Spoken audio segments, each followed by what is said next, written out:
masih mahal, kita menuntut untuk turun.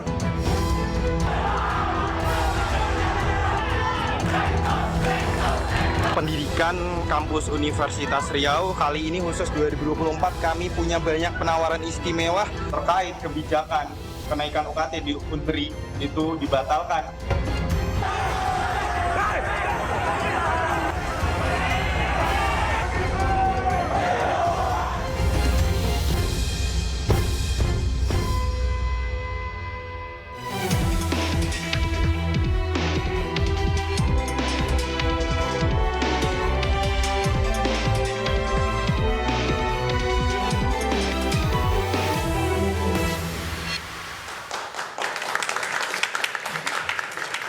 Jadi orang tua itu nggak enak, nggak usah perlu survei. Sekarang lembaga survei mungkin udah nggak ada kerjaan karena pilpres sudah selesai. Tapi nggak perlu lembaga survei untuk tahu bahwa seluruh orang tua perasaannya kayak aku. Anak-anak sekarang itu hanya WA orang tua kalau ada perlunya, kalau butuh duit. Bener nggak? Alasannya nanti kalau WA sewaktu-waktu kasihan bapak bacanya begini. Nanti kalau WA sewaktu-waktu takut ditanya kapan kawin. Alah, begitu ini mau bayar SPP aja, bayar UKT baru WA aku. UKT sekarang gila, ada yang 4,5 juta ya. Ada yang 9 juta. Zamanku dulu 18.000. 18.000. Tahun berapa? Tahun 80, zaman bensin masih 300. Sekarang bensin 10.000, dibagi ada 30 kali. Harusnya maksimal 30 kali 18.000 cuma 500.000, bener nggak? Kok bisa sampai 4, dari mana? Itu pun kalau ada surat keterangan miskin, bebas. Aku pakai surat keterangan miskin dari Pak RT. Tanya Pak Sakti Bayu Trenggono itu juga yang sekarang jadi menteri itu, kelautan sama Pramono, itu satu angkatan. 18.000, gimana ini? Dasuki. Ya, menjawab keresahan dan juga kegudahan dari Mbah Tejo tadi, kita sama-sama harus merenung. Karena sekarang pendidikan bukan lagi pilihan, tetapi pendidikan adalah hak asasi dari setiap manusia. Namun ironinya, biaya pendidikan kini melambung, naik berkali-kali lipat di perguruan tinggi negeri. Di saat banyak perusahaan yang mematok minimal S1 dengan minimal MIPK sekian, universitasnya pun disortir kembali, terkemuka, harus grade A atau grade B, namun pendidikan semakin mahal. Pemirsa, Anda menyaksikan Interupsi, UKT melejit, mahasiswa menjerit. Dalam program ini silakan adu gagasan, silakan berdebat, kalau dipotong jangan baper karena ini adalah Interupsi, UKT melejit, mahasiswa menjerit. Dan Pak Bisa sudah hadir bersama kami di studio. Di sebelah kanan saya ada Billy Mambrasar, staf khusus Presiden bidang pendidikan. Ya, Mbak, selamat malam. Selamat malam. Dan ada Profesor Komarudin, Rektor Universitas Negeri Jakarta. Dan di sebelah kiri saya juga sudah ada 2 orang bintang tamu pada malam hari ini yang sangat berkompeten membahas masalah UKT yang melejit ini. Di sebelah kiri saya adalah Bang Putra Nababan dari anggota Komisi 10 PD Perjuangan. Selamat malam Bang Putra. Pak Tejo. Dan juga Najib Jayakarta, Koordinator Aliansi Mahasiswa Menggugat. Selamat malam Mas Najib dari UIN. Dari UIN ya? Dari UIN Jakarta. Baik. Nah Aryo, hampir seluruh mahasiswa terutama perguruan tinggi negeri ini sedang bimbang, sedang gundah gulana, bukan mahasiswanya sebenarnya, orang tuanya. Ketika harus membayar UKT atau uang semesteran yang tiba-tiba naik sampai 5 kali lipat. Dan kemudian terjadilah demonstrasi di hampir seluruh PTN di Indonesia, bahkan ada yang sampai mempolisikan ternyata tidak sengaja mahasiswanya. Kita saksikan informasinya berikut ini.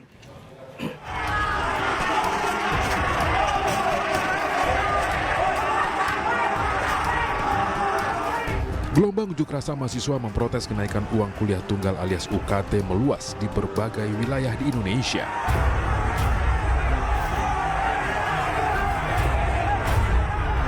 Kericuhan bahkan terjadi saat ratusan mahasiswa Universitas Jenderal Sudirman unjuk rasa menolak kenaikan UKT. Mahasiswa memaksa masuk gedung rektorat untuk bertemu rektor. Dorongan massa membuat sejumlah kaca gedung rektorat pecah. Aksi unjuk rasa ini merupakan kali kedua mahasiswa menolak kenaikan UKT untuk mahasiswa baru. Pasalnya, kenaikan UKT dinilai ugal-ugalan hingga mencapai 5 kali lipat dari UKT tahun 2023. UKT masih tidak jelas, UKT masih mahal, kita menuntut untuk turun.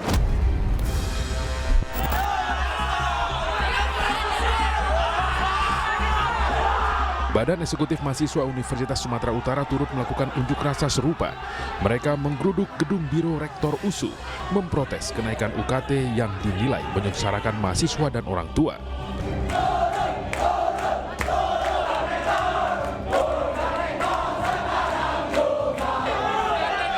Kenaikan UKT Universitas Sumatera Utara tahun 2024 naik hingga 100%, di mana UKT pada tahun sebelumnya, golongan tertinggi sebesar 4 juta rupiah, naik menjadi lebih dari 8 juta rupiah.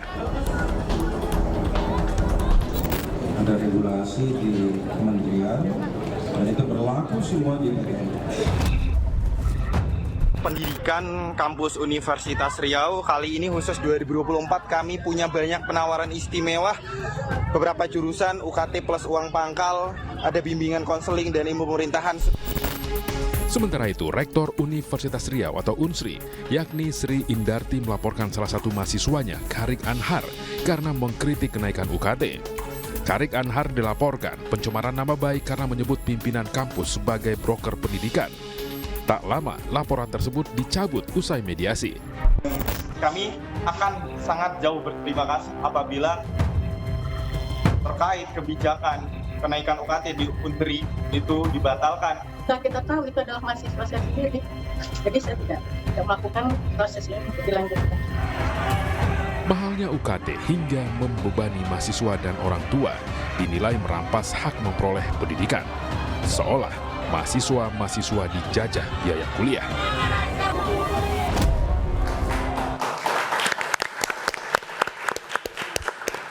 Saya akan menggunakan kesempatan pertama ini untuk mengetahui informasi dari Ordal Istana, Mas Mili Mambrasar. Mas Mili, apa respon Presiden melihat tayangan-tayangan televisi tentang protes yang begitu banyak dari mahasiswa soal UKT? Jadi fungsi pendidikan untuk eksekutif kan ada di Kementerian Pendidikan, ya Kemendikbudristek, di mana kalau kita melihat basisnya adalah Undang-Undang Nomor 12 Tahun 2012, di mana secara kehadiran negara itu memberikan keleluasan kepada mahasiswa termasuk mereka yang tidak mampu agar di-cover secara penuh oleh negara. Dari Presiden tidak ada kegundahan ketika melihat tayangan begitu? Pasti ada kegundahan dan pasti ada rapat-rapat untuk melakukan solusi. Mencari solusi terbaik untuk permasalahan tersebut. Tapi apakah pemerintah benar-benar ingin menjalankan amanat Undang-Undang 45 mencerdaskan kehidupan bangsa dengan kondisi seperti ini? Di mana benar sekali. Jadi pertama kita lihat dulu komposisi anggaran untuk pendidikan tinggi itu hanya 0,96%, di bawah 1% untuk pendidikan tinggi dari APBN dialokasikan. Dan menjadi poin diskusi saya dengan beliau beberapa kali bahwa concern untuk anggaran pendidikan tinggi ini harus ditambah, ditingkatkan. Dan diskusi ini dua arah, anggaran tidak hanya di eksekutif. Baik, kita bisa tanya kepada teman-teman di DPR RI, Bang Putra, Anda Komisi percaya 10 sebagai tentang anggota Dewan, kesepakatan penganggaran Presiden tersebut. Belum selesai bicaranya. Oke, Presiden benar-benar care dengan kondisi saat ini, dengan merespon dengan begitu baik bagaimana mahasiswa memprotes UKT yang sekarang saat ini diterapkan? Saya melihat apa yang disampaikan Mas Billy tadi itu diterjemahkan oleh gerak dari Kementerian Pendidikan Kebudayaan. Dalam hal ini kita cukup mengapresiasi kerja dari Direktorat Jenderal Pendidikan dan Menteri yang langsung turun dan menangani ini. Dan tentunya hari ini saya harus bilang sama Mas Aryo dan Mbak Anissa juga, kita sudah bertemu dengan teman-teman BEM. Tadi siang ya? Mereka datang, BEM apa? se-Indonesia. Apa katanya Bang? Mereka menyampaikan bagaimana fantastisnya kenaikan UKT itu. Itu luar biasa. Ada yang sampai 5 kali lipat. Itu ada yang sampai tadi Mbak Tejo mengatakan 4 juta, 14 juta Mbak Tejo. 14 juta. Ada yang sampai 14 juta. Jadi gini, kita pada posisi saat ini ada Pak Rektor UNJ yang kebetulan cukup menjadi panutan dari para rektor dalam mengelola UKT-nya. Kita berterima kasih sama teman-teman mahasiswa yang meneriakan bukan hanya dirinya, tapi adik kelasnya. Ya. Bahkan puluhan hampir sampai ke angka hampir 100 adik-adik maba yang terancam tidak bisa kuliah karena UKT ini. Ya. Nah ini yang menurut saya tadi dari Unsud datang, dari UNS Surakarta datang, dari UNJ juga ada, dari Riau juga hadir, dan juga dari Yogyakarta serta Undip. Mereka menceritakan bagaimana kenaikan itu sangat fantastis. Ini kan kita lihat gambar tadi ada teriak-teriak, itu bukan itunya, tapi kita mengapresiasi semangat yang mereka tunjukkan. Kalau tidak ada mereka, jangan-jangan mata kita tidak akan terbuka. Betul. Gitu loh. Saya ke Prof. Komarudin. Prof, sejauh ini lihat adik-adik mahasiswa protes segitu kencangnya, apa solusi dari kampus sebenarnya? Kalau kami sudah sudah sampai ke solusi. Apa tuh? Karena sebelum kami memutuskan itu sudah mempertimbangkan hati nurani mahasiswa UNJ selama ini. Bahwa mahasiswa UNJ itu lebih banyak kalangan menengah ke bawah. Sehingga kami ketika menentukan UKT itu benar-benar berkeadilan. Dan tahun ini kami tidak naik sama sekali untuk UKT. Ya. Dan untuk IP tetap kami menyediakan pilihan 0. Jadi yang tidak mampu itu dia boleh 0. Dan IP atau dulu namanya di kami SP tidak menjadi penentu dari penentu kelolosan mereka menjadi mahasiswa. Nah, Prof, sebenarnya di beberapa kampus perguruan tinggi negeri yang lain, itu apa sih yang bikin jadi sebegitu naiknya? Katanya karena kampus Merdeka ada biaya magang, setahu saya biaya magang ya, kalau dari perusahaan ya. Kalau dari kebutuhan memang dalam hitungan-hitungan teman-teman itu ada kenaikan-kenaikan, ada biaya-biaya yang lain yang belum tercover. Sehingga kesempatan ketika ada formulasi, kalau perkuliahan menggunakan ini sampai ada beberapa leveling itu yang menyebabkan BKT-nya naik. Nah, ketika menentukan UKT memang tidak boleh lebih dari BKT. Betul. Tetapi ketika BKT-nya tinggi, bahkan kami ada yang pada level 3 itu kita hanya sampai level 3 ada 13, 14. Tapi UKT kami itu tetap sama seperti yang kemarin. Yang 6 juta tetap 6 juta. Tapi ada beberapa prodi yang 10 juta. Jadi 10 juta. Jadi memang kelihatannya teman-teman di perguruan tinggi lain, mohon maaf karena saya sebenarnya tidak mewakili mereka, kemungkinan ketika BKT-nya naik itu UKT-nya menyesuaikan dengan itu. Bahkan ada juga yang tidak naik tapi silakan. Pak Komarudin tidak sejalan dengan Pak Jokowi dan Pak Prabowo Indonesia Maju. Maksudnya? Kalau maju kan makin naik terus. Kalau tetap gitu kan nggak maju. Gitu loh. Gimana? Kita maaf dulu ya. Boleh. Ya. Maju itu kan tidak mesti harus dengan membawa bekal yang begitu banyak. Berarti Prof tidak setuju ya kalau misalnya biaya UKT naik gara-gara inflasi? Ya, ada yang bilang sebenarnya ada setujunya juga. Cuma kan kami tadi sudah di awal menjelaskan menyesuaikan dengan kondisi mahasiswa. Karena UNJ itu untuk KIP kuliah dengan KJM itu sekitar 6.000. Dan kita nggak pernah menolak kuota. Yang afirmasi kita itu lebih dari 20%. Bahkan kemarin perhitungan yang terakhir sekarang ini UKT teman-teman yang dari golongan 1 dan 3 dengan KIPK itu sudah 34%. Jadi ya alhamdulillah UNJ selama ini kami merasakan dan mengelola ini dengan upaya memperhatikan hati nurani lah mahasiswa. Dan UNJ ini contoh di mana kampus dan rektor memiliki kreativitas penggunaan anggaran yang terbatas itu dengan sangat baik. Jadi kita lihat bahwa di tren Pak Jokowi dari tahun 2009 untuk penerima beasiswa yang angkanya cuma 3,89% di 2009, di zaman Pak Jokowi itu naik sampai 20,14%, dinaikin jumlah Artinya penerima perguruan bantuan tinggi pendidikan. negeri yang naik, rektor tidak kreatif. Anda yang menyimpulkan seperti itu. Saya pernah bertemu dengan kampus swasta di Jawa Timur, di Jember. Saya mengisi kuliah umum di sana. Itu kampus memberikan beasiswa 50% mahasiswanya dengan anggaran yang mereka peroleh sendiri.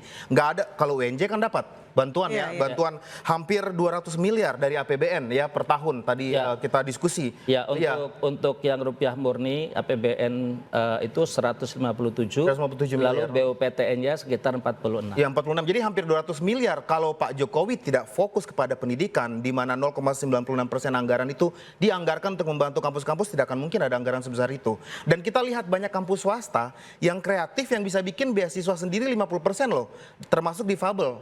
Walaupun mereka nggak mendapat sumbangsi anggaran. Jadi kalau kita lihat prinsip dari PP nomor 26 tahun 2015 tentang bentuk dan mekanisme pendanaan PTNBH dan PTNBLU, itu sebenarnya prinsipnya adalah memberikan keleluasan kepada kampus untuk mengelola anggaran pendidikan, termasuk di dalamnya memiliki cara-cara kreatif untuk memperoleh income agar mereka mampu membiayai siswanya. Bukan disalahartikan untuk menaikkan UKT sebebas-bebas kampus tersebut agar mereka bisa mendapatkan income dari UKT. Itu udah salah kaprah. Baik, Mas Najib, Anda bisa mewakili rekan-rekan yang mungkin UKT-nya naik.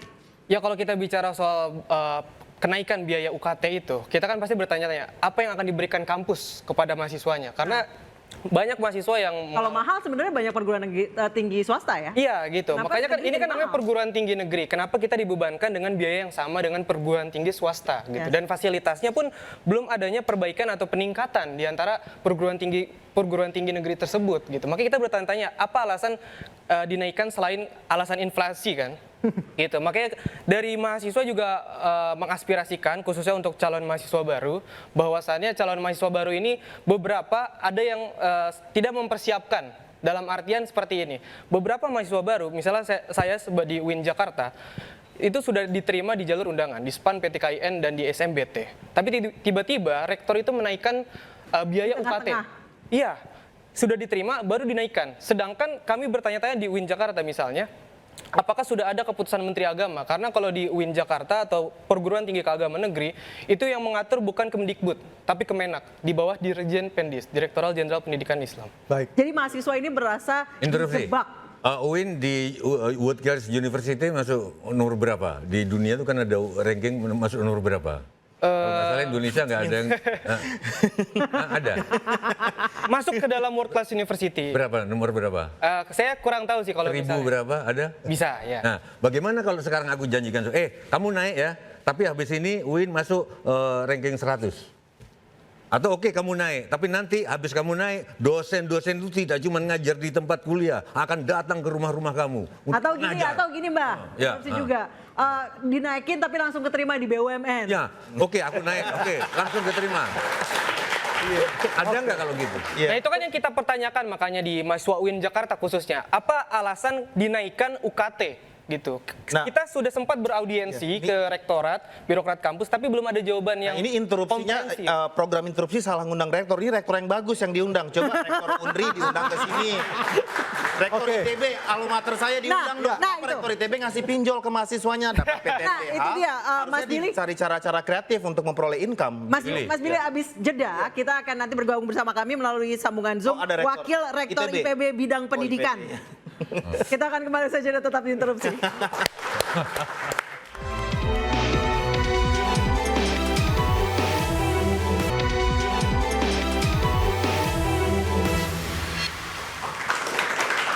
Terima kasih Anda masih bersama kami di Interupsi dan kita sudah tersambung melalui sambungan Zoom dengan Profesor Denny Noviana, Wakil Rektor Bidang Pendidikan dan Kemahasiswaan dari Institut Pertanian Bogor. Selamat malam Prof Denny. Selamat malam Prof.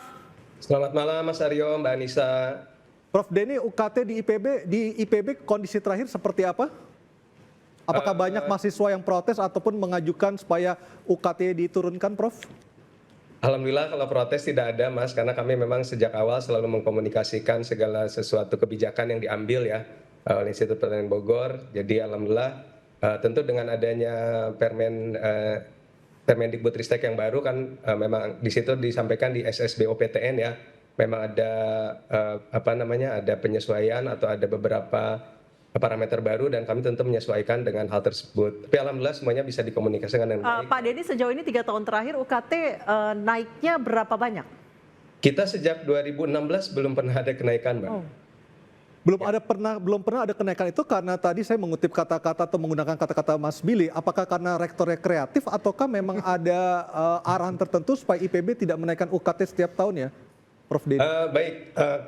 IPB kan termasuk PTNBH ya, Mas Aryo dan Mbak Anissa. Jadi sebetulnya kalau komposisi pemasukan dari UKT di IPB itu sebenarnya hanya 23%. 23% dari total biaya yang harus dikeluarkan oleh Institut Pertanian Bogor. Kemudian lebih kurang 50% itu kan 30% dana dari pemerintah ya. Berarti sebetulnya di sana ada sekitar 47% itu memang IPB tadi ya, upaya-upaya kreatif, berbagai macam aktivitas yang disiapkan dari bentuk kerjasama, pemanfaatan aset dan sebagainya. Jadi sebetulnya komposisi 23% itu adalah komposisi UKT yang saat ini kebijakan dari IPB seperti itu. 30% dari pemerintah apakah dirasa cukup setiap tahunnya, Prof? Nah ini dia, kami berharap tentu harus sebagian. Nah Mas Billy silakan tuh diusulkan. Diskusi saya dengan Pak Presiden beberapa kali 0,96% dari APBN itu untuk pendidikan tinggi nggak cukup. Walaupun Presiden Jokowi itu berkomitmen untuk pendidikan 20% berdasarkan undang-undang, beliau komit 600 lebih triliun tahun kemarin untuk pendidikan. Tapi kalau cuma 0,96% untuk pendidikan tinggi menuju Indonesia Maju memang kurang. Tetapi jangan lupa kita punya sektor-sektor lain yang juga menjadi prioritas. Bang Putra juga bisa menyampaikan bagaimana mereka di DPR ketika berdiskusi untuk mengimbangkan anggaran kita yang terbatas ini agar semua sektor bisa dapat. Walaupun sektor pendidikan tinggi 1%, tetap saya mengadvokasi kurang, harus ditambah. Gitu ya, bisa diskusi dengan teman-teman DPR gimana. Bang Putra, ketika salah satu pejabat Kemendikbudristek mengatakan bahwa perguruan tinggi atau kuliah adalah pendidikan tersier, sementara sekarang semua kantor maunya S1 dengan minimum IPK sekian, Anda setuju itu dibilang tersier? Ya, saya rasa itu kan pernyataan yang agak kebablasan ya. Artinya saya nggak menyangka, kalau saya nggak yakin dia berani menyampaikan itu di Komisi 10 DPR RI. itu bisa nggak pulang yang bersangkutan menyatakan seperti itu. Tapi intinya gini, apa yang terjadi di lapangan terlepas dari yang terjadi di IPB dan yang terjadi di UNJ itu real. Itu real. Jadi kalau saya bisa menambahkan, karena kan tadi IPB tidak ada masalah, UNJ tidak masalah, yang datang ke kami itu banyak masalahnya. Dan kenaikannya berlipat-lipat ganda. Tadi saya nggak sempat elaborasi. Kampusnya Mas Billy ini sampai banyak yang terlibat pinjol. Iya, tapi belum datang ke DPR.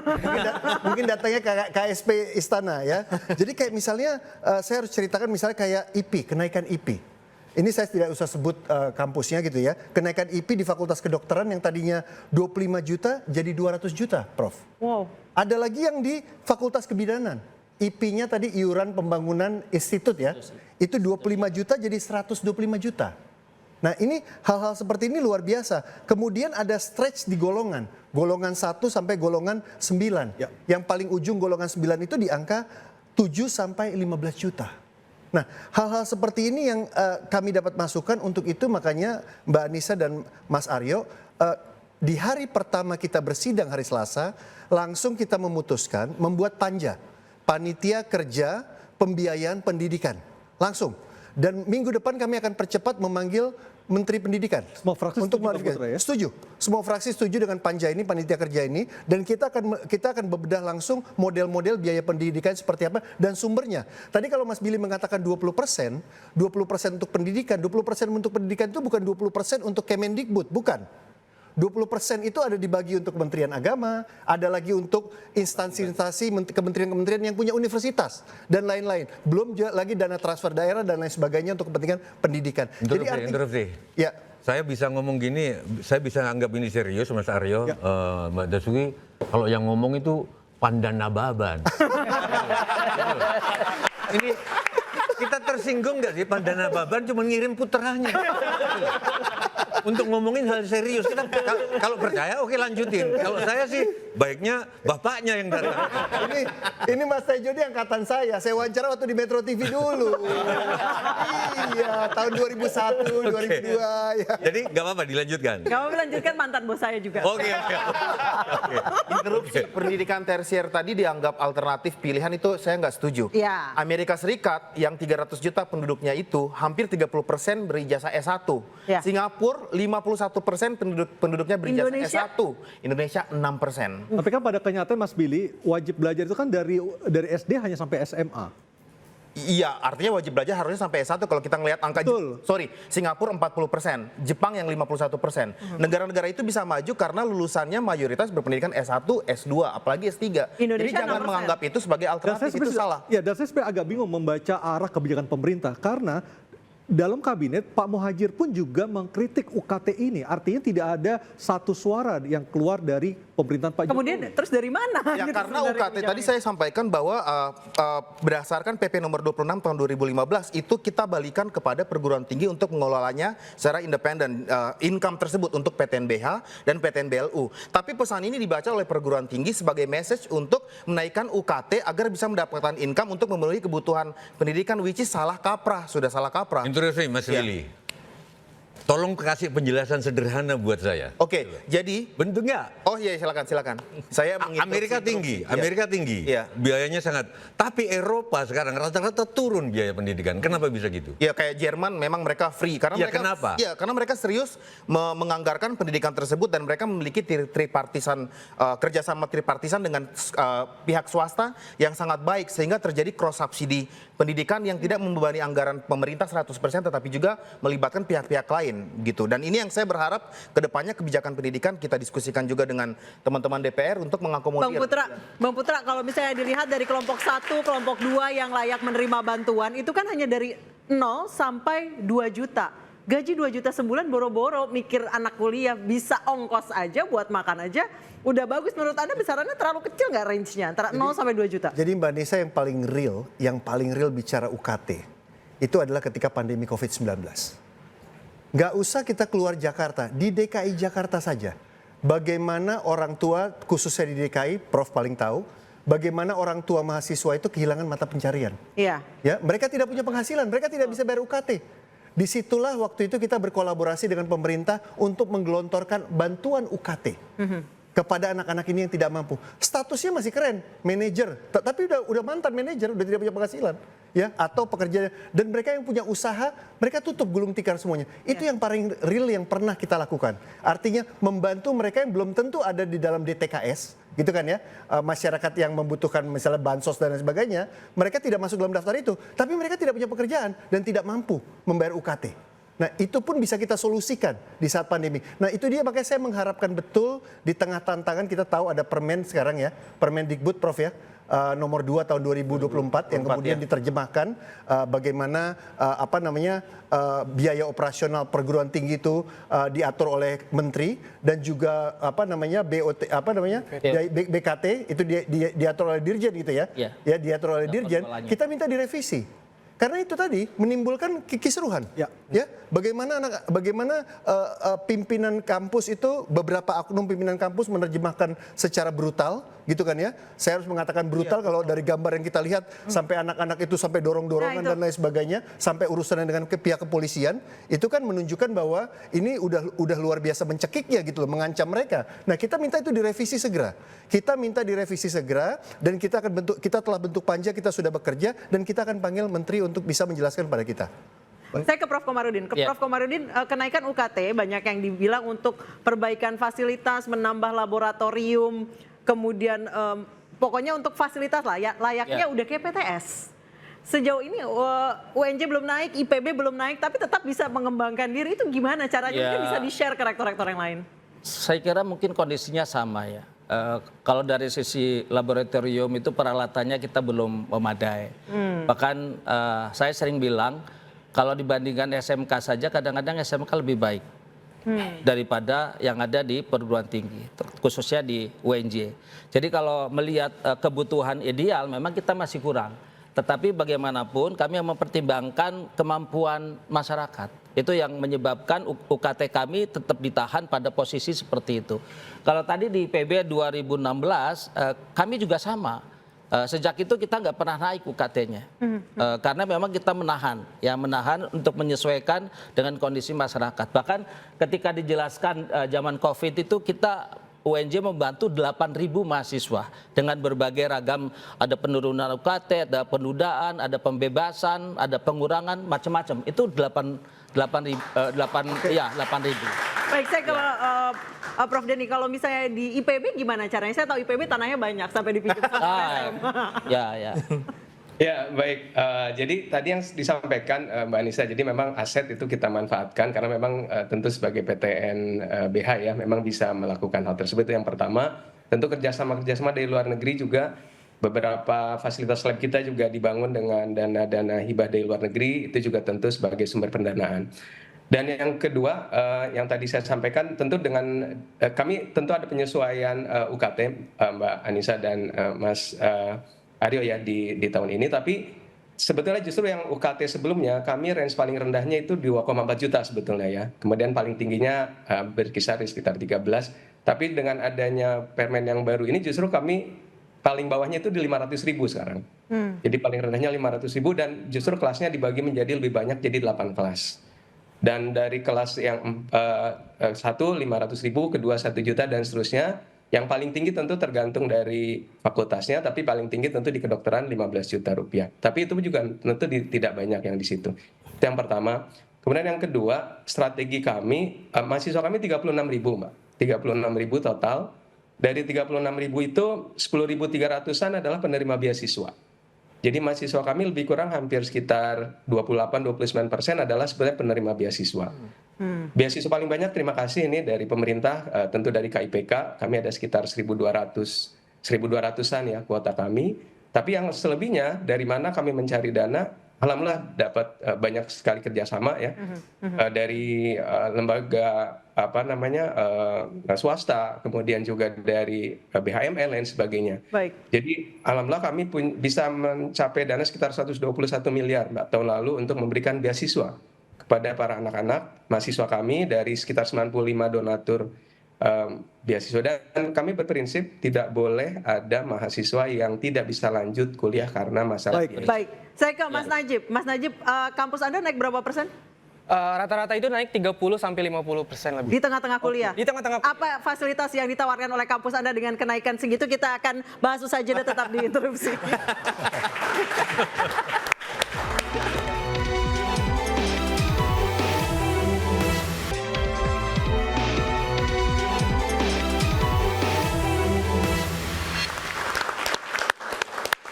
Ya, saya ke Mas Billy. Mas Billy, dengan kondisi kekisruhan yang timbul selama ini, apakah ada rencana Presiden untuk memanggil secara langsung Mendikbud? Diskusi dengan Mendikbud berlangsung secara kontinus, paralel, dan terima kasih juga buat teman-teman DPR. Tadi Mas Putra juga, kalau ada yang salah seperti itu ya memang harus langsung fungsi DPR sebagai perwakilan rakyat untuk menyatakan harus revisi, dan ini masalah klasik di Indonesia bahwa peraturan di bawah memfeta kompli peraturan di atas, dan yang di bawahnya lagi nggak paham apa makna peraturan tersebut. Contoh, perguruan-perguruan tinggi yang kemudian melakukan peningkatan UKT, berarti mereka nggak paham prinsip-prinsip undang-undang. Undang-undang nomor 12 tahun 2012 itu menjadikan bumerang bagi mereka sendiri. Pasal 76 ayat 1, ayat 2 mengatakan kalau biaya itu terlalu mahal, maka ayat 1 mereka harus berikan beasiswa, ayat 2 mereka harus kasih bantuan, ayat 3 mereka boleh kasih pinjaman tapi nggak boleh berbunga dan dibayar nanti kalau mahasiswanya udah kerja. Berarti kampus ini menaikkan UKT menjadi si malakama, menjadi bumerang buat diri mereka sendiri karena mereka nggak membaca. Apakah akan ada sanksi bagi rektor yang menaikkan UKT secara ugal-ugalan? Seharusnya ya, kalau diskusi saya ya dari waktu masalah kasus pinjol, berkali-kali saya meminta kepada DPR untuk memanggil para rektor yang melakukan pinjol karena itu sudah tidak konstitusional, tidak berdasarkan undang-undang, berarti itu sudah melanggar hukum. Panggil dan kemudian sidang mereka gitu.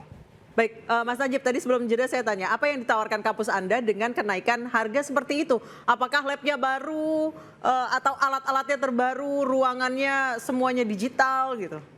Memang yang ditawarkan oleh salah satu kampus kami ini kan dia sedang proses menuju PTNBH gitu. Itu salah satunya. Kenapa makanya katanya salah satu. Tapi kok dibebankan ke mahasiswa? Itu salah satu alasannya kenapa kok mau PTNBH tapi dibebankan ke mahasiswa. Ini kan seharusnya kampus-kampus di Indonesia ini jangan mensalahartikan PTNBH ini untuk mengeruk uang-uang mahasiswa. Seharusnya kan PTNBH itu adalah keluasan perguruan tinggi negeri agar mereka bisa memanfaatkan otonomi-otonomi khusus mereka seperti otonomi akademik, misalnya menjual hak cipta atau melakukan kerjasama dengan universitas di luar negeri atau menyewa-nyewa tanah-tanahnya ya? seperti di IPB gitu. Boleh interupsi itu? Boleh, silakan.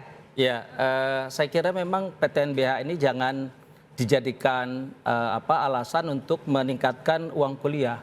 Justru sebaliknya, dengan menjadi PTNBH itu menimbulkan kreativitas untuk memperoleh income generating di luar UKT. UNJ juga sekarang sedang berusaha keras nih. Dan ini alhamdulillah VP-nya sudah disetnek. Mudah-mudahan Mas Billy bisa nyolek-nyolek itu. Jadi aspirasi Pak Rektor menjadi PTNBH. Iya. Dan itu sudah proses. Kami dengan Unsri. Karena dengan PTNBH ini ada keleluasan untuk mengembangkan bisnis. Dan itu diperbolehkan kalau PTNBH. Kalau PTNBLU sekarang nggak bisa. Jadi sejalan dengan pikiran tadi, memang harusnya seperti IPB, UI, UGM dan lain-lain itu harus mencari pendapatan atau sumber-sumber pendapatan di luar uang kuliah. Dan itu yang sering saya sampaikan kepada mahasiswa sejak kami proses 3 tahun lalu. Tapi Pak Rektor kan ada resiko, Pak Rektor akan kehilangan anggaran pemerintah sebagian karena PTNBH membuat harus otonomi kan? Saya berharap sih tidak berkurang banyak ya. Karena bagaimanapun kan kita masih punya PNS. Gitu kan, masih punya aset-aset negara yang saya kira konsekuensinya hadir negara itu di dalam PTN. Kan walaupun BH tetap PTN, ada N-nya. Jadi tidak hilang sama sekali. Saya kira itu. Pak Komarudin, interupsi Pak Denny juga. Rektor-rektor yang perguruan tinggi yang naikin biaya kuliah itu jangan-jangan cuma drama aja, mungkin nggak? Supaya terjadi demo. Enggak, soalnya ada temanku jadi menteri karena suka demo. Dulu waktu kuliah naik demo. Namanya Budi Aris Setiadi. Karena jadi Menkominfo. Dia tukang demo, begitu biaya naik demo. Cek sejarahnya. Betul. Jangan-jangan karena memang ingin jadi mencetak menteri. Karena orang yang suka demo atas biaya kuliah nanti gedenya jadi menteri. Nah, sebenarnya gini, tentang terkait kualitas rektor, malam ini kita hadir 2 rektor yang memang bagus sekali. Yang tadi IPB itu cukup mengesankan 47%, Pak IPB dapat ya, ada punya mall ya. Iya, ya IPB punya mall. Ya. Kayaknya tanahnya juga jadi kandang sapi juga tuh income, saking banyaknya. Jadi 47% mereka dapat sendiri itu impresif sekali, ataupun dari UNJ. Nah, yang saya ingin kritisi sebentar. Ada interupsi. Sebentar, yang saya ingin kritisi adalah mekanisme pemilihan rektor yang sangat-sangat politis yang harus kita rubah agar kita memilih rektor-rektor yang kreatif. Jangan politis sekali pemilihannya. Mas Billy silakan, ada interupsi. Oke, baik, terima kasih. Universitas Negeri Jakarta. Saya kurang setuju dengan pernyataan Mas Billy tentang salah satu rektor dari universitas itu sedikit kreatif. Karena berdasarkan studi kasus yang ada, tadi untuk berdasarkan COVID-19 itu kan ada namanya pembebasan UKT, penundaan UKT. Tapi apakah ditindaklanjuti sampai saat ini? Karena untuk semester lalu apa enggak gitu. Ada beberapa teman-teman saya yang keadaan orang tua itu mungkin sedang tidak baik ekonominya. Pada saat masuk mungkin dia keuangannya masih membaik. Ketika dia sudah berkuliah, dia mengajukan namanya kenaikan UKT ataupun penghapusan UKT. Tapi nyatanya itu tidak ada tindak lanjut dari staf rektor ataupun staf dari birokrat. Itu tanggapan dari Pak Rektor ini seperti apa? Karena nantinya ini bisa jadi bumerang kepada mahasiswanya, bisa juga mereka putus kuliah. Ya, karena balik lagi tidak bisa membayar UKT. Boleh saya jawab ya? Boleh saya jawab. Jadi masalah UKT yang terkait dengan pandemi COVID-19 di luar dugaan kita, dampak ekonomi yang dialami oleh orang tua mahasiswa itu ternyata berkelanjutan. Ketika masker sudah dicabut, bukan berarti orang tua langsung dapat pekerjaan, punya gaji sebelum pandemi COVID-19. Padahal UKT dan BKT-nya itu tidak ada COVID-COVID-nya. Naik terus gitu kan ya. Nah ini yang terjadi, bahkan di DKI Jakarta, di dapil saya Jakarta Timur itu terjadi. Nah masalahnya ini adalah ketika kita sudah berhasil memperjuangkan, saya masih ingat tuh, 3 semester. Saya pribadi memperjuangkan 3 semester untuk anak-anak di Jakarta Timur, DKI Jakarta, yang kita usulkan kepada pemerintah untuk mendapatkan bantuan UKT karena orang tuanya tidak mampu. Kemudian kita minta dilanjutkan, pemerintah memang APBN tidak mampu. APBN tidak mampu untuk membiayai lagi karena memang tidak punya bebannya sudah begitu besar. Termasuk sekarang ini. Nah makanya itu tadi model-model bisnis atau model-model pembiayaan pendidikan untuk mereka yang betul-betul tidak mampu, itu harus ada kearifan lokal dari kearifan dari pimpinan dari kampus itu sendiri. Jadi jangan dipukul rata, jangan digebiah uyah gitu ya. Harus dilihat per keluarga bahkan. Ya Pak Rektor ini karena kita ini bukan memproduksi, tapi kita ini bagaimana menciptakan talenta dari anak-anak mahasiswa ini, gitu ya. Yang kita mau bangun ini saat ini Indonesia namanya itu talenta, Prof. Betul. Ya, bukan hanya sekedar sarjana dan lain sebagainya. Gitu. Jadi anak-anak yang agile, yang mereka bisa mampu menghadapi tantangan dan lain sebagainya. Dan ingat loh, dalam kita menghadapi pandemi kemarin kita itu luar biasa. Kita menjadi acuan, kita menjadi barometer, banyak negara lain belajar dari kita. Bahkan salah satu universitas ternama, Johns Hopkins University, memberikan apresiasi. Interview itu namanya gotong royong. Iya. Waktu pandemi nggak ada negara lain yang di depan rumahnya itu ada kresek isinya nasi. Iya. Karena tetangga-tetangga nggak mungkin masuk, tapi dia ngirim kresek. Itu nggak ada di negara lain. Nah mungkinkah pendidikan dibikin kayak gitu? Mungkin juga ngasih makan. Gitu loh. Mungkin juga negara lain nggak makan nasi. Loh enggak, tapi yang nggak nasi tapi maksudku saya sering lihat di pagar-pagar. Nah semangat itu kenapa nggak diterapkan di pendidikan? Baik, saya ke Prof. Denny dulu. Prof. Denny, kalau mahasiswa di IPB, apakah dipermudah ketika misalnya tadi Bang Putra mengatakan masker sudah dicopot, tapi pendapatan orang tuanya masih berpengaruh akibat COVID hingga saat ini. Apakah memungkinkan bagi mahasiswa IPB untuk meminta keringanan biaya UKT? Oh, sangat mungkin. Jadi di kami itu namanya ada peninjauan UKT ya. Jadi kami tentu menetapkan UKT berdasarkan pertama tentu pendapatan orang tua. Dan tidak dipersulit ya Prof? Tidak dipersulit, bahkan dia bisa mengajukan per semester. Semester ini sudah turun, semester depan masih kesulitan, mengajukan lagi penurunan sangat bisa. Baik, saya ke Mas Najib. Mas Najib, adakah rekan Anda, teman sekampus Anda yang sampai di putus kuliah gara-gara UKT ini? Kalau sampai putus kuliah saat ini dalam pendataan kami belum ada, tapi memang banyak yang melakukan pencutian. Karena seperti yang tadi disampaikan oleh teman dari UNJ, kalau sistem banding di tiap-tiap universitas itu sangat sulit. Gitu. Jadi kita yang tadi benar kata Bang Putra ya, bahwasannya setelah COVID itu bukan berarti kita langsung mendapatkan pekerjaan orang tua kita, tapi kita tetap survive untuk mendapatkan kondisi finansial yang baik dan yang bagus gitu. Tapi dari PTN ini, dari perguruan tinggi itu acuh tak acuh dengan kondisi mahasiswanya. Padahal kan kita ini sebagai investasi bangsa untuk nantinya meneruskan. Kampus Anda termasuk yang membuka dialog tidak soal kenaikan UKT ini? Itu belum ada, karena sampai kita sudah melakukan audiensi sampai saat ini dari pihak kampus itu belum mau bertemu dengan kita. Gitu. Kita dilempar-lempar terus. Silakan. Saya kira saya perlu menjawab karena pertanyaan tadi juga dari UNJ, saya harus jelaskan di UNJ. Bahwa tadi yang sudah dijelaskan Bang Panda Nababan, Bang Putra.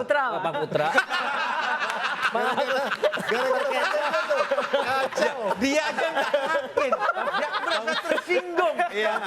Pak Panda cuma ngirim putranya. Kacau. Mohon maaf. Kacau. Jadi error ini. Yang dikatakan Bang Putra Nababan itu benar, itu masih terus berkelanjutan karena kebijakan pemerintah juga keputusan menterinya belum dicabut. Jadi kita masih terus, jadi sama seperti dengan IPB, masih terus berlanjut. Tapi memang skalanya sekarang berbeda. Kenapa? Yang dulu minta keringanan dan sebagainya kan sudah banyak yang lulus. Sementara yang baru-baru kan banyak sudah kerja. Tapi kalau ada kasus seperti tadi, Mas, saya bisa pastikan itu akan selesai kalau surat itu sampai ke kami. Karena banyak juga permohonan-permohonan ketika dikeluhkan mereka ngeluh gini-gini, ketika diverifikasi ini nggak memenuhi syarat, syaratnya kan ada gitu, gini. Dulu sebelum ada kebijakan COVID itu ada kebijakan penurunan UKT dengan disebut dari peninjauan kalau pekerjaannya berhenti karena meninggal, karena PHK, itu boleh penurunan UKT. Kalau dulu cuma satu saja kebijakannya, itu boleh diturunkan, tapi ada yang mengajukan dia tidak diberhentikan pekerjaannya, tidak meninggal, tapi karena anaknya kuliah lagi katanya, jadi bebannya banyak. Nah, yang seperti ini agak berbeda gitu. Jadi saya intinya memastikan kami tidak boleh ada mahasiswa yang putus kuliah karena tidak mampu membayar, karena itu bisa dialihkan untuk mendapatkan beasiswa sebenarnya, dan kami prioritaskan itu baik dengan KIPKA ataupun beasiswa yang lain. Banyak sekali UNJ dapat dari Gudang Garam, dari Jarum, dari Astra, itu luar biasa banyak. Jadi kalau di total itu kami dengan yang mendapatkan beasiswa ya sekitar 40% ada, termasuk yang tadi ada KIPKA dan sebagainya. Demikian, Mbak. Saya ingin menyangga dari Prof. Komarudin. Saat ini kan yang kita pertanyakan itu bagaimana transparansi perguruan tinggi saat kami melakukan banding. Apakah tidak bisa melakukan sanggah? Karena kan kita tidak tahu bagian mana yang tidak memenuhi syarat. Tadi Prof. Komarudin bilang ada yang tidak memenuhi syarat. Kalau misalnya sampai ke rektorat itu pasti turun. Sedangkan berapa persen sih yang turun mahasiswa yang melakukan banding itu? Itu yang kita pertanyakan dan selalu kita minta ke perguruan tinggi itu untuk melakukan transparansi. Ini hal yang berbeda. Kalau sanggah itu kebijakan umumnya kalau belum ditentukan penetapan UKT. Ada penetapan awal UKT, ini baru masuk, lalu kemudian orang tua menyanggah, itu diverifikasi, divalidasi. Kalau memang sesuai yang disanggah, maka turun, itu otomatis. Di kami berlaku seperti itu. Artinya tidak dipersulit ya Prof ya? Tidak ada yang dipersulit. Oke, baik. Saya jamin. Itu kata kunci tidak ada dipersulit ya? Saya jamin di kampus UNJ tidak ada yang dipersulit. Baik. Ya. Apakah mungkin UKT yang sudah terlanjur naik akan dibatalkan? Kita akan lihat jawabannya usai pariwara, dan Prof Denny terima kasih. Terima kasih untuk Prof Denny telah bergabung sama kami di Interupsi. Makasih banyak. Sukses selalu untuk Anda dari IPB, dan Interupsi masih akan kembali sesaat lagi. Tetaplah bersama kami. Oke.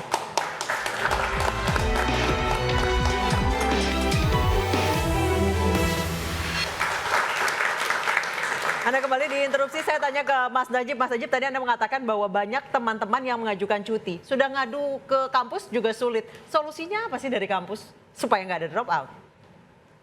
Saat ini belum ada solusi dari kampus sih. Solusinya itu kita disuruh untuk mencari beasiswa. Oke, saya ke Bang Putra. Bang Putra, apakah mungkin UKT yang sudah terlanjur naik ini dibatalkan? Saya harus sedikit meralat apa yang tadi saya sampaikan ya. Kita DPR RI Komisi 10 bukan minta direvisi Permendikbudnya. kita tadi sore meminta dicabut. Oke, artinya confirm diminta dibatalkan. Kita minta Permendikbudristek nomor 2 tahun 2024 itu dicabut. Ya, karena alasannya angka standar biaya operasional yang ditetapkan tidak memperhitungkan perbedaan konteks dan kebutuhan antara institusi-institusi perguruan tinggi. Jadi ini menimbulkan kekisruhan dan terutamanya local wisdom. Ya, local wisdom dalam hal ini juga kita melihat bagaimana beban yang dihadapi kampus-kampus ini berbeda-beda. Baik itu yang di Pulau Jawa, yang ada di Kalimantan, di Sulawesi dan lain sebagainya. Interupsi. Ini tidak bisa Bang Putra, kenapa nggak sekalian diusulkan juga? Aku senang loh manggil Putra. Kan kampus jadi naikkan UKT karena rektornya nggak bisa berusaha di tempat lain. Nah, karena tadi saya tertarik Mas Billy, pemilihan rektor sekarang terlalu politis. Suara menteri itu 30%. Ya. Itu kenapa nggak ditinjau juga sama DPR? Suara menteri 30% untuk memilih. Jangan-jangan DPR juga ada suara ya? 35. 35. Kalau di Kemenak malah Menteri Agamanya yang nunjuk. Oh ya, itu kenapa Kalau di UIN Jakarta. Kalau di UIN ya? Iya. Supaya Absolut tuh, absolut. Iya, absolut. Wow. kenapa nggak itu di? Ya tentunya kan performance dari setiap universitas itu, perguruan tinggi negeri terutama, dilaporkan Menteri Pendidikan kepada kita di Komisi 10. Terutama kalau kita bicara tentang tadi inovasi, bagaimana rektorat, wakil rektor dan lain sebagainya melakukan inovasi, melakukan terobosan, mencari apa istilahnya bisnisnya new revenue stream baru. New revenue stream baru, betul Prof ya? Ya. Uang pemasukan yang baru, tidak membebankan semuanya dengan UKT. Betul. Pertanyaannya apakah memang mereka-mereka yang deadwood atau tidak bisa berkreasi itu, mereka adalah orang-orang yang ditunjuk secara politis. Ini kan nggak bisa digebiah uyah di pukul rata seperti itu. Harus dipetakan dong. Yang mana yang dianggap deadwood membebankan pada UKT dan tidak kreatif. Nah, kita bikin modeling. Mungkin modelingnya sekarang Prof dari UNJ atau Prof dari IPB. Lalu Kemendikbud harus bikin modeling kriteria macam apa yang dibutuhkan untuk memimpin sebuah perguruan tinggi. Nah, dalam konteks ini kita mengawasi Mbak Tejo, mengawasi pemerintah, Kemendikbud di dalam hal ini. Nah, tapi kalau bahwa kemudian ada tangan pemerintah yang cawe-cawe 35% di situ, ya tentunya kalau memang itu dirasa mengganggu pemasukan dari universitas, ya itu tentunya akan kita review. Baik, Mas Mungkin Billy. poinnya, iya. Karena langsung itu tangan pemerintah Betul, ya. iya. Ya, artinya kalau dikatakan menteri punya 35%, ya itu tangan presiden yang masuk 35% di situ. Gitu loh. Itu kan pembantu presiden. Yang menarik justru datang dari presiden. Kecuali kalau dikatakan yang di situ adalah tangan DPR 35% menentukan siapa rektor. Ini kan tangan pembantu presiden yang 35%. 35% itu 65% itu milihnya gimana? Itu majelis wali amanat, kemudian perwakilan kampus, yaitu kalau lihat kampanye rektor, itu beberapa kampus ngalah-ngalahin kampanye presiden. Sampai aib lawannya dibuka, diserang kanan kiri, itu sangat politis. Jadi mungkin yang kita harus sepakati di sini, framework pemilihan rektor itu harus juga menganalisis kemampuan rektor dalam mengelola bisnis. Sehingga ketika nanti status kampus yang menjadi PTNBH misalnya, dia tahu bagaimana mendatangkan 47%. Seperti IPB untuk keuangan kampusnya agar tidak membebani UKT mahasiswa. Jadi saya sepakat untuk framework pemilihan rektor itu less politik, more kompetensi. Siapa orang istana yang selama ini merecoki pemilihan rektor? Itu harus dijawab dong. Iya kan? Siapa menurut DPR? Harusnya istana yang menjawab. Siapa Mas Siapa Billy? menurut DPR? Ya kan Kemendikbud, Tapi ada yang cawe-cawe. Pasti ada dong dengan definisi kondisi cawe-cawe.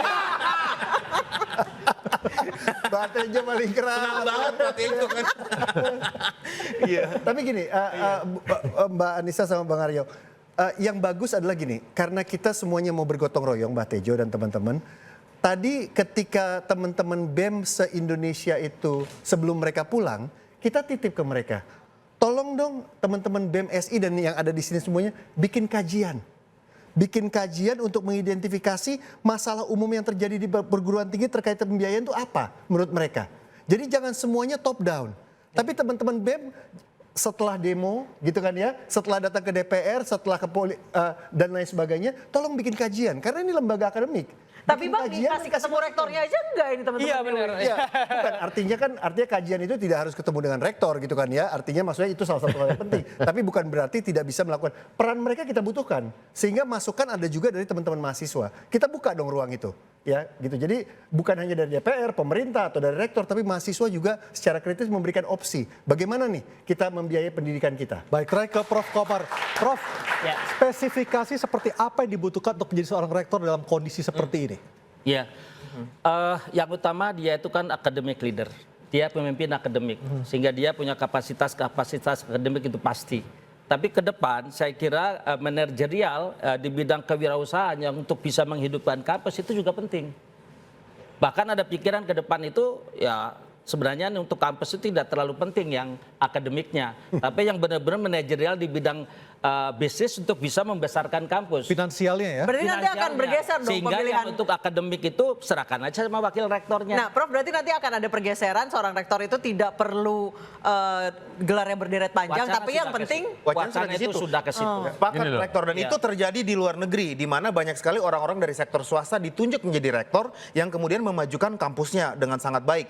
Saya kasih contoh salah satu alma mater tempat saya kuliah di Amerika Serikat itu kampus dengan dana abadi terbesar di dunia gitu. Ukurannya besar sekali dan mereka mampu membayarkan SPP mahasiswanya tanpa perlu ada UKT. Kenapa? Karena rektornya itu mampu berpikir secara finansial gimana nih keuangan kampusnya itu berputar dan bertambah terus. Itu Rifli, saya jelaskan ke Anissa mungkin. Gini loh, untuk jadi rektor di Indonesia kan ada politis, ada itu Susah, lebih kan? rumit dari reaktor nuklir.